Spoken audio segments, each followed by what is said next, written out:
Hello friends, எல்லோருக்கும் இனிய வணக்கம். இன்றைக்கி நாம் இந்த வீடியோவில் ஒரு சூப்பரான அருமையான ஒரு ஸ்டோரியை பற்றி பார்க்க போகிறோம். நாம் நிறைய இடங்களில் பார்த்துருக்கோம். சில குழந்தைங்க நல்லா படிக்கலை அப்படின்னா அவங்கள மக்கு ஒன்றுத்துக்கு மேல் லாய்க்கு மண்டையில் களிமண்ணாக இருக்குது அப்படின்னு சொல்லி நிறைய பேர் திட்டுறதை நாம் பார்த்துருக்கோம். அந்த குழந்தை நல்லா படிக்கலை அப்படின்னா அதுக்கு வேறு ஒரு விஷயத்தில் நல்ல ஒரு ஈடுபாடு இருக்கும், வேறு ஒரு விஷயத்தில் நல்ல ஒரு டேலண்ட் இருக்கும். அதாவது படிப்பு சரியாக வரலை அப்படின்னா அவங்க நல்லா பாட்டு பாடுவாங்க, இல்லைன்னா நல்லா டான்ஸ் ஆடுவாங்க, இல்லைன்னா நல்ல படம் வரைவாங்க. இந்த மாதிரி ஒரு குழந்தைக்கு ஒரு திறமைகள் இருக்கும். ஆனால் நம்ம அதையெல்லாம் கண்டுபிடிச்சா அவங்கள ஊக்குவிக்கிறதுக்கு பதிலாக இந்த குழந்தை படிக்கவே இல்லைன்னு நாம் திட்டி அவங்கள காயம்தான் படுத்துகிறோம். அந்த மாதிரி செய்கிறது மிகப்பெரிய தவறு. ஓகே ஃப்ரெண்ட்ஸ், இந்த வீடியோவை உங்களுக்கு ஸ்பான்சர் பண்ணுறது எஸ்பிஓ டிஜிட்டல் மார்க்கெட்டிங். இந்த டிஜிட்டல் மார்க்கெட்டிங்கில் நீங்கள் இணைந்து பயனடைய விரும்பினால்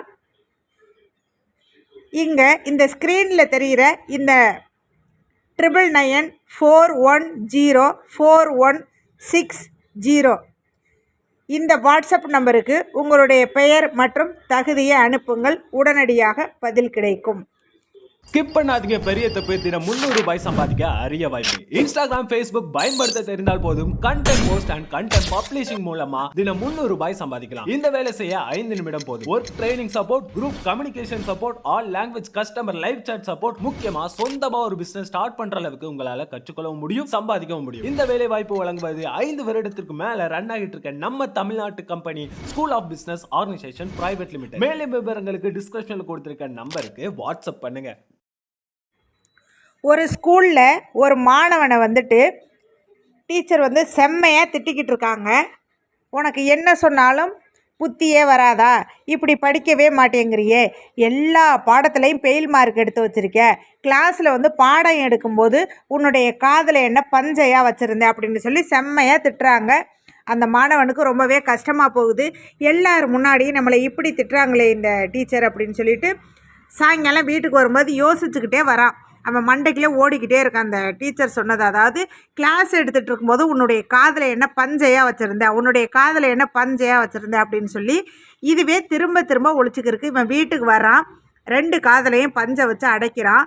அதுக்கப்புறம் பார்த்தா சுத்தமுத்தம் எதுக்குமே நடக்கிறத அவன் காதுக்கு சேரலை. அப்போ இதை ரொம்ப நேரமாக டெஸ்ட் பண்ணுறான். இப்படி பண்ணி அதுக்கப்புறமா அந்த காதில் வைக்கிற இயர் மப்பை அவன் கண்டுபிடிக்கிறான். அவன் அந்த இயர் மப்பை கண்டுபிடிச்ச சமயத்தில் பார்த்திங்கனாக்க முதலாம் உலகப் போர் நடக்குது. அப்போது அங்கே அவருக்கு ஒரு வாய்ப்பு வருது. எப்படின்னு கேட்டால், அந்த போருக்கு போகிற வீரர்களுக்கு வசதியாக அந்த ஹெல்மெட்டில் அந்த பீரங்கி சத்தத்தினால காது செவிடாகாமல் இருக்கிறதுக்கு அந்த எல்லா ஹெல்மெட்டுக்கும், அதாவது அந்த போர் வீரர்கள் அணிகின்ற எல்லா ஹெல்மெட்டுக்கும் அந்த ஹெல்மெட்டில் இயர் மப்பு வச்சு வடிவமைச்சு கொடுக்க சொல்கிறாங்க. அதுக்கப்புறம் இவர் நிறைய அந்த மாதிரி வச்சு அந்த போர் வீரர்களுக்கு கொடுக்குறாரு. அதன் மூலமாக அவர் மிகப்பெரிய பணக்காரர், அதாவது கோடீஸ்வரர் ஆகிறாருங்க. அவர் தான் பார்த்தீங்கன்னாக்கா அவரோட பேர் செஸ்டர் கிரீன்வுட். இப்போ பாருங்கள், இந்த குழந்தை படிக்கும்போது எல்லா பாடத்துலையும் ஃபெயில் மார்க்கு. டீச்சர் திட்டுறாங்க, நீ எதுக்குமே லாய்க்குப்பட மாட்ட, நாங்கள் கிளாஸ் எடுக்கும்போது உன் காதில் என்ன பஞ்சையாக வச்சுருந்தேன் அப்படின்னு சொன்ன அந்த ஒத்த வார்த்தை, உன் காதில் என்ன பஞ்சையாக வச்சுருந்தேன் அப்படின்னு சொன்ன அந்த ஒத்த வார்த்தை அவனுடைய லைஃப்பை மிகப்பெரிய ஒரு டாப் லெவலுக்கு கொண்டு போச்சுங்க. அதாவது சொல்லுவாங்கல்லே, ஆற்றுல போகிறவங்களுக்கு ஒரு அருகம்புல் போதும், அதை பிடிச்சி மேலே வந்துடுவாங்க அப்படின்னு சொல்கிறதுக்கு. அதே மாதிரி பார்த்தீங்கன்னாக்கா எல்லாருக்குமே மனுஷலாக பிறந்த ஒருத்தலுக்கும் ஒரு திறமைகள் கண்டிப்பாக இருக்கும். ஆனால் அதை கரெக்டான நேரத்தில் பயன்படுத்துகிறவங்க மிகப்பெரிய அளவுக்கு வந்துடுறாங்க. அதை பயன்படுத்தாமல் அப்படியே இருக்கிறவங்க எல்லாருக்கும் முன்னாடி கூனி குறுகி தலை குனிஞ்சு வாழ்கிறாங்க. அதனால் இந்த உலகத்தில் பிறந்த எல்லாருமே புத்திசாலிகள் தான். எல்லாருக்கும் திறமைகள் அப்படிங்கிறது இருக்குது. சரியான நேரத்தில் பயன்படுத்துகிறோமா அப்படிங்கிறது தான் வெற்றி தோல்வியை தீர்மானிக்கிறது. ஓகே ஃப்ரெண்ட்ஸ், நெக்ஸ்ட் வீடியோவில் சந்திப்போம். இது வரைக்கும் நம்ம சேனலை சப்ஸ்கிரைப் பண்ணாதவங்க சப்ஸ்கிரைப் பண்ணுங்கள், லைக் பண்ணுங்கள், ஷேர் பண்ணுங்கள். ஓகே ஃப்ரெண்ட்ஸ், நெக்ஸ்ட் வீடியோவில் சந்திப்போம். தேங்க்யூ ஃபார் வாட்சிங்.